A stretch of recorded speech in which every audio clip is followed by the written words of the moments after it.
Agora quero falar um pouco com as pessoas que estão me assistindo pela televisão. Uma palavra sobre a cidade de Nova York. É uma alegria e um privilégio para mim estar de volta a Nova York. Já faz algum tempo que eu vi cartazes que dizem "Eu amo Nova York". E isso é verdade para mim. Eu desenvolvi um amor por Nova York há alguns anos atrás. E eu disse ao prefeito dessa cidade, quando visitei, ele e os líderes dessa cidade, contem com as minhas orações. Deus estaria com eles e os ajudaria a resolver os problemas dessa cidade. Mas eles não podem resolver sem a sua ajuda, sem a ajuda de Deus. Nós vamos ter que nos voltar para Deus. Olhamos para todos os lados e vemos problemas, precisamos nos voltar para Deus. Algumas igrejas e sinagogas perderam a noção. Enquanto o povo está agonizando, estão pregando e falando sobre problemas política e sociologia. E esquecem de falar de um relacionamento pessoal com Jesus Cristo, e isso faz com que essas igrejas fiquem de bancos vazios e corações vazios. E as pessoas dizem que Nova York é um local solitário. As pessoas cada vez mais estão agressivas, estão tentando defender seu próprio território, seu próprio espaço. Ficando sem Deus realmente é algo terrível e solitário. Leva a um sentimento de inutilidade. Algumas semanas atrás, eu li no New York Times, em sua categoria sobre best-selling, falando sobre a saída final, o manual para cometer suicídio. Essa é a maneira de acabar com a sua vida, se suicidando? Muitas pessoas querem virar as costas para Nova York, porque dizem que tem muitos problemas. Devemos ficar aqui e resolver isto, mudar tudo isso. Eu acredito que podemos fazer isso com a ajuda de Deus. Se mudarmos Nova York, vamos afetar as grandes cidades do mundo. Eu vejo dessa forma, uma relação entre Nova York e digo para você, Deus ama Nova York e não desistiu dessa cidade, porque Deus ama as pessoas. Por mais grandiosos que sejam os prédios de Nova York, por mais grandiosos que sejam as avenidas de Nova York, não são Nova York. Por melhores que sejam as peças, os musicais, os concertos, eles não são Nova York. Os nova-iorquinos é que compõem Nova York. Nova York é um lugar onde as pessoas vivem e é nessas pessoas que Deus está interessado. E vou falar sobre como acreditar em Deus para receber a resposta para os seus problemas, para os problemas de Nova York. Há um caminho melhor. Vou resumir a minha mensagem hoje e sei que isso vai agradá-lo. Nunca gostei de ouvir longos sermões. Eu gosto de ouvir pequenos sermões, mas que tem uma palavra poderosa. E eu ouvi sobre um homem certa vez que foi apresentado para falar 20 minutos. Ele falou 1 hora e 10 minutos. E ele estava falando. E o homem que o apresentou jogou um martelo. Errou e acertou uma mulher na primeira fila. E ela disse, me bata de novo, ainda posso ouvi-lo. E não quero que isso aconteça comigo hoje. Agora, quero que abra comigo no versículo 16 do capítulo 3 de João. João, capítulo 3, versículo 16. Porque Deus amou o mundo de tal maneira que deu o seu único Filho para que todo aquele que nele crê não pereça, mas tenha a vida eterna. Quantos de nós podemos dizer isto juntos? Porque Deus amou o mundo de tal maneira que deu o seu único Filho para que todo aquele que nele crê não pereça, mas tenha a vida eterna. Agora, isso é o Evangelho em poucas palavras. Isso é uma Bíblia em miniatura. Tudo o que você precisa saber sobre a redenção e a salvação está nesse único versículo da Escritura. 25 palavras maravilhosas que a minha mãe me ensinou quando estava me dando banho num sábado à noite na Carolina do Norte. E ela disse, quero que você aprenda esta passagem. Ela me ensinou essa passagem, porque Deus amou o mundo de tal maneira que deu o seu único Filho, para que todo aquele que nele crê não pereça, mas tenha a vida eterna. Agora, entenda isso, Deus ama você. E você diz, por que Deus permite tanto sofrimento, guerra, doença, pobreza, ódio, solidão, tédio, vazio, problemas psicológicos, desemprego, violência, tensão, todas estas coisas? Porque Deus simplesmente não vem e acaba com tudo? Essa é a pergunta que muitas pessoas estão fazendo. Algumas pessoas estão fazendo aqui em Nova York dizendo: eu não aguento mais. E muitos estão cometendo suicídio. Eles não podem aceitar a vida como é. Se Deus existe, por que Ele não acaba com tudo isso? Algumas pessoas dizem: Deus nos abandonou. Mas Deus não os deixou. Nós o abandonamos. Muitos de vocês, jovens, já ouviram a música do Edge of the Century, do ano passado? No entanto, você já ouviu as palavras, as letras? Aqui estão as letras. Toda noite eu faço uma oração, na esperança de que haja um paraíso, mas a cada dia fico mais confuso. Como os santos se transformam em pecadores, todos os heróis e lendas que conheci quando o ídolo caíram como barro. E eu sinto esse lugar vazio por dentro. Tanto medo que perdi minha fé. Mostre-me o caminho, mostre-me o caminho. Traga-me esta noite para a montanha e tire a minha confusão e mostre-me o caminho. E se eu ver uma luz, devo acreditar? Diga-me como saberei. Mostre-me o caminho, mostre-me o caminho. Leve-me essa noite para o rio e lave as minhas ilusões. Mostre-me o caminho, mostre-me o caminho. Dá-me força e coragem para acreditar que algum dia chegarei lá. E, por favor, mostre-me o caminho. E toda noite eu faço uma oração, na esperança de que haja um céu. E essa passagem diz: para Deus, para Deus. Você acredita em Deus? Sim. Eu não posso provar Deus, não posso levá-lo a um laboratório e provar na existência de Deus. Mas a Bíblia nos ensina sobre Ele. Ele é o Criador. No princípio, Deus criou os céus e a terra. Todas aquelas estrelas que você vê à noite, se você puder ver em Nova York à noite, Deus as criou, elas estão lá. Ele também é um espírito. A Bíblia diz: Deus é espírito e aqueles que o adoram devem adorá-lo em espírito e em verdade. Ele não tem um corpo como eu tenho. Ele só poderia estar em um local se tivesse um corpo. Mas Deus é um espírito, Ele pode estar em todos os lugares ao mesmo tempo. Ele pode estar na Rússia, na China, está na América, está na América Latina, pode estar em todos os lugares ao mesmo tempo. Deus também é imutável. Eu sou o Senhor Deus, não mudo, diz a Bíblia.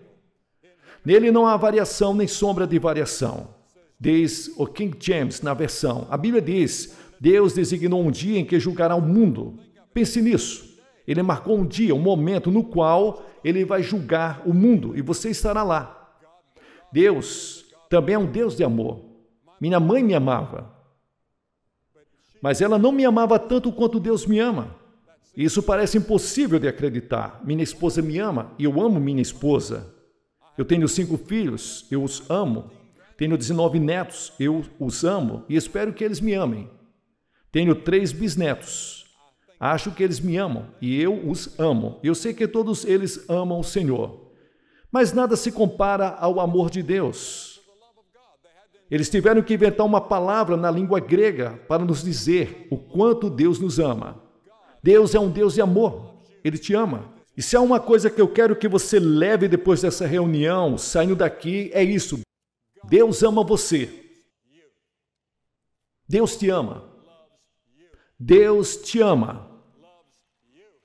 Deus te ama. E Deus está interessado em você. E Ele tem os cabelos de sua cabeça contados. E vê o pardal que cai. Ele sabe tudo sobre você e Ele te ama. Não importa quantos pecados você cometeu ou que tenha feito. Como você ouviu Nick Cruz falando há pouco que Deus ama. Se Deus pode mudar Nick Cruz e mudar Johnny Cash, Deus pode mudar você, se você permitir. E Ele pode fazer isso hoje, começando agora mesmo. Sim, Deus é um Deus de julgamento. Ele trará toda a obra a julgamento. Ele marcou um dia em que julgará o mundo. Mas Deus também é um Deus de amor. Nada se compara ao amor de Deus. A Bíblia diz: Deus é amor. Sim, eu te amei com amor eterno, diz Jeremias. E por essa razão Deus criou o homem.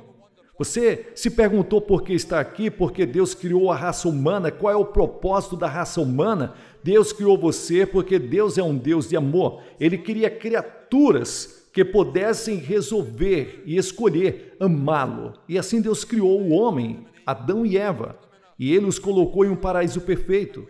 E acreditamos que estava localizado no país que agora é chamado de Iraque, na ponta do Golfo Pérsico. Grande parte da Bíblia foi escrita no Iraque, Nínive, Babilônia. O dos caldeus, de onde veio Abraão. E Abraão é o pai dos judeus, dos cristãos e do povo islâmico. Abraão é aquele para quem todos nós olhamos como o começo. Ele veio do Iraque e é por isso que houve tanto interesse no Iraque durante a Guerra do Golfo Pérsico. E é por isso que temos tantos livros da Bíblia que foram escritos no Golfo. E Deus criou o homem e os colocou naquele jardim do Éden. Aquele ambiente perfeito, aquele paraíso perfeito. E Deus deu ao homem uma escolha. E Deus disse, eu quero que você tenha todos os frutos do jardim, exceto uma árvore. Você não pode comer daquela árvore. Deus estava testando o homem. E Deus disse, se você comer dessa árvore, você vai quebrar a minha lei. Você vai sofrer e você vai morrer. E o homem quebrou a lei de Deus. E Deus deu o livre-arbítrio para o homem escolher, e o homem se rebelou contra Deus. Eu ouvi um programa de entrevista na TV que as pessoas estavam falando e discutindo sobre a natureza humana, porque as pessoas fazem as coisas que fazem, porque as pessoas cometem os crimes que cometem, porque as pessoas mentem, têm ciúmes, porque tantos problemas no mundo. É porque o homem tem uma doença, e a doença se chama pecado. Qual é a causa básica da guerra, do crime, do engano e da fraude? Porque temos que ter hospitais e cadeias com grades e janelas e policiais e militares. Nossos problemas sociais são basicamente problemas morais e espirituais, e os problemas morais exigem uma solução religiosa. Todos esses problemas indicam que há algo errado com a natureza humana. As pessoas estão procurando na tecnologia, procurando na política, em muitas e muitas coisas, mas os problemas estão no coração do homem. É aí que tudo começou lá no paraíso, os problemas do coração. Jesus disse, porque do coração procedem os maus pensamentos, adultérios, homicídios, furtos, blasfêmias. A Bíblia diz em Romanos 6, porque o salário do pecado é a morte. A Bíblia diz que o pecado é uma violação da lei. Qual lei? A lei da consciência. Você já foi contra a sua consciência, então você cometeu pecado. Você quebrou um dos 10 mandamentos, então você é um pecador. Você já falhou em cumprir os requisitos do Sermão da Montanha, então você é um pecador. Ficamos aquém do que Deus exige e somos pecadores diante de Deus. E o pecado se coloca entre você e Deus e se interpõe entre você e a paz, entre você e a alegria, entre você e a certeza de que se você morrer, irá para o céu. Salomão diz, o homem é um pecador. Estamos alienados de Deus, vamos quebrar tudo isso, estamos separados de Deus, mas apesar disso, Ele ainda nos ama. Sim, existe um inferno. Existe um inferno nessa vida, mas também existe um inferno na vida futura, se estivermos separados de Deus. A Bíblia ensina que a morte tem 3 dimensões. Há a morte natural. Quando você morrer, você será enterrado ou cremado. Mas as pessoas lidam com isso. Desaparecemos dessa terra, mas também há a morte espiritual. Você vive dentro de um corpo, a alma e o espírito, que é a parte que se comunica com Deus, a comunhão com Deus. E você quebrou a lei de Deus, e como resultado disso, você está espiritualmente morto. Você está morto para Deus. E essa morte continuará por toda a eternidade depois que você morrer. E você pensa como as pessoas dizem que vai haver milhares de pessoas se divertindo? Não, você vai ficar sozinho. Haverá uma solidão terrível nisso tudo. Isso é que o inferno é. E podemos ter o inferno nessa vida e o inferno na vida por vir. Isso se chama morte eterna. Palavras do Novo Testamento usadas por Cristo fala sobre a pena do pecado como perdido, perecer, condenado, punição, inferno. Deus viu toda essa confusão e nos viu tropeçando na escuridão. Não sabíamos o que fazer conosco mesmo. Estávamos entediados por um lado, estávamos morrendo fisicamente por outro. Então Deus decidiu fazer algo a respeito por causa do seu amor. Deus não poderia simplesmente nos perdoar, Ele quebraria sua própria palavra, Ele não seria Deus. Ele disse que se você pecar, você vai morrer, se você pecar, você vai sofrer. Tivemos que sofrer, tivemos que morrer para que a palavra de Deus se cumprisse. Certo dia eu caminhava com um de meus filhos por uma estrada na Carolina do Norte, pisamos em um formigueiro. Olhamos para baixo e vimos aquelas formigas morrendo, sofrendo, e vimos a sua casinha destruída. E meu filho disse: pai, não seria ótimo se pudéssemos ajudar aquelas formigas a reconstruir sua casa e levar para o hospital das formigas? Sim, eu disse, mas nós somos muito grandes, não podemos fazer isso. E então eu pensei, Deus olhou do céu e nos viu, com todas as nossas trevas, com os nossos tropeços, nossos problemas, brigas, dificuldades, guerras. Mas Deus era muito grande. Nós éramos muito pequenos, parecíamos aquelas formiguinhas rastejando pelo planeta. O que Deus poderia fazer? Deus decidiu fazer algo a respeito. Deus se tornou um homem. Deus se tornou um homem e esse homem era o Senhor Jesus Cristo. Ele nasceu da Virgem Maria. Ele veio com um propósito. Ele veio para salvar você, para me salvar e para salvar o mundo. Ele veio para morrer. Ele é o único homem que já nasceu apenas com o propósito de morrer. E ele levou nossos pecados na cruz. Ele os levaram fora de Jerusalém e o pregaram. Os romanos o fizeram, não os judeus. Os romanos o levaram para fora dos muros de Jerusalém e o pregaram em uma cruz e ele derramou seu sangue. Naquele momento terrível, ele disse: meu Deus, por que me desamparastes? E naquele momento terrível, ele fez 7 expressões agonizantes. E nessas expressões ele estava nos dizendo que havia levado nossos pecados e foi feito pecado por nós. Pense nisso. Isso foi feito para que nós entendamos. Ele se tornou culpado de seu adultério, ele se tornou culpado de todos os pecados sexuais que você já cometeu. E se tornou culpado de toda inveja, ciúme, briga, matança e assassinatos sobre os quais você lê nos jornais todos os dias. Ele o fez pecado por nós. O Senhor fez cair sobre ele a iniquidade de todos nós. Pense nisso. Ele levou nossos pecados. Agora, o que temos que fazer? Temos que nos arrepender de todos os nossos pecados, conforme os profetas dizem no Antigo Testamento.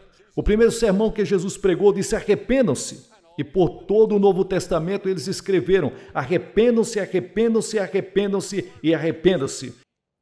O que significa a palavra arrependimento? Significa que você confessa a Deus e diz: pequei contra ti, Senhor. Vou admitir isso agora. Significa que você se arrependeu de seus pecados, você está disposto a deixar tudo de lado para seguir a Jesus Cristo e servi-lo e fazer algo diferente. Isso é arrependimento. Alguns dias atrás, em nosso pão diário intitulado Leva-me para a Cruz, Clint Barnes me contou esta pequena história maravilhosa. Um policial estava patrulhando um serviço noturno em uma cidade no norte da Grã-Bretanha, quando ouviu um soluço trêmulo e viu um garotinho nas sombras, sentado na soleira de um local em lágrimas, e a criança disse: estou perdida, por favor me leve para casa. O policial começou a nomear as ruas, rua por rua, tentando ajudar o menino a lembrar onde morava. Ele nomeou as lojas, os hotéis da região, mas todas sem sucesso. Então ele lembrou que, no centro da cidade, havia uma igreja com uma grande cruz branca, elevando-se bem acima da cidade ao redor. E apontou para lá e disse: você conhece isto? O rosto do menino se iluminou imediatamente. Ele disse: sim, Senhor. Leve-me para a cruz. Eu posso encontrar meu caminho para a casa de lá.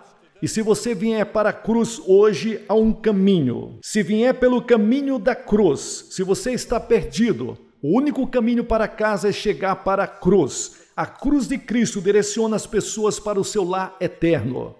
Mas Jesus não ficou em uma cruz, ele ressuscitou dos mortos.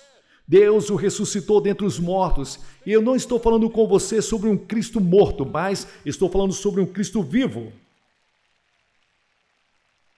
E esse Cristo vivo vai entrar em seu coração hoje pelo Espírito Santo e fazer de você uma nova pessoa. dar-lhes uma nova perspectiva de vida, tirar aquela solidão, tirar todos aqueles pecados que você cometeu e limpar você pelo sangue precioso quando você vir. E nunca mais você vai viver em pecado, você vai ser justificado, como se nunca tivesse pecado. Então a Bíblia diz, Jesus Cristo voltará algum dia. Eu estava em Jerusalém e um dia conversei com um rabino-chefe. E eu perguntei a ele e eu disse, Senhor, você acredita que o Messias está voltando? Ele disse, sim, eu acredito. E eu disse, eu também. Mas disse, acredito que quando ele vier, você notará que ele é igual a Jesus Cristo. Ele riu, apenas sorriu. E ele disse, claro, essa é a nossa diferença. Nós estamos esperando o Messias, mas cremos que será Jesus Cristo. E eles verão o Filho do Homem vindo nas nuvens com poder e grande glória. Ele está voltando e vai estabelecer seu reino. E nenhum partido político vai governar esse mundo. Somente Jesus Cristo vai vencer. Só Cristo vai vencer. E algum dia ele vai governar o mundo. Mas nesse momento ele quer governar o seu coração, entrar em sua casa, em sua família, em sua vizinhança. Ele quer entrar em nosso país. Ele quer ser o Rei dos Reis e Senhor dos Senhores. Agora, o que Deus requer de você? Eu já falei sobre uma coisa chamada arrependimento. Durante esta última semana, celebramos um dia muito sagrado no ano judaico, Yom Kippur, que é comemorado intensamente por todas as pessoas. Os feriados judaicos levantam essa questão. O que fizemos? O que fizemos com nossa vida durante todo o ano passado? O que estamos fazendo com nossa vida agora? O que planejamos fazer com nossa vida no próximo ano? Uma das razões pelas quais o Yom Kippur exerce um domínio sobre o povo judeu é porque o tema do feriado é muito pessoal e contemporâneo. Não há uma pessoa no mundo que possa dizer minha vida está completa e cheia espiritualmente. Todos nós falhamos e temos que dizer como todos os outros. Eu também sou um pecador. Estou separado de Deus, estou perdido, preciso encontrar o caminho de volta para casa. Não há uma opção.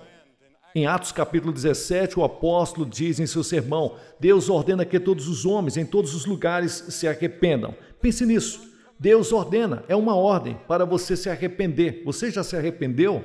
Tem certeza disso? Se você não se arrependeu de seus pecados, nunca verá o interior do reino dos céus. Então você vem pela fé. Porque pela graça sois salvos mediante a fé, isso não vem de vós, não vem das obras, para que ninguém se glorie. Você nunca será capaz de abrir o caminho para chegar ao céu. Você tem que vir pela graça de Deus. Graça significa que é algo que você não merece. Você não trabalha para isso. Você vem pela fé nele. Como uma criancinha, a fé simples de uma criança. Você diz, Billy, essas são coisas muito simples. Jesus falava em simplicidade sobre as coisas espirituais. Até as crianças podiam entender e devemos simplificar. É uma verdade profunda, mas deve ser proclamada com simplicidade. E todos vocês hoje podem estar dispostos a dizer, eu me arrependo, eu recebo Cristo como meu Salvador, quero segui-lo e servi-lo, quero me dedicar a Ele totalmente. Você pode, nessa noite, renovar os seus votos, fazer uma confirmação de batismo, qualquer coisa que seja. Você pode dizer, Senhor, eu quero voltar para Ti. Eu me afastei do Senhor, eu fiquei confuso, eu fiquei perdido. Eu quero que Cristo veja isso em minha vida. Eu quero que Ele perdoe meus pecados. Eu quero ir para a cruz. Eu quero segui-lo de agora em diante. Levante sua mão.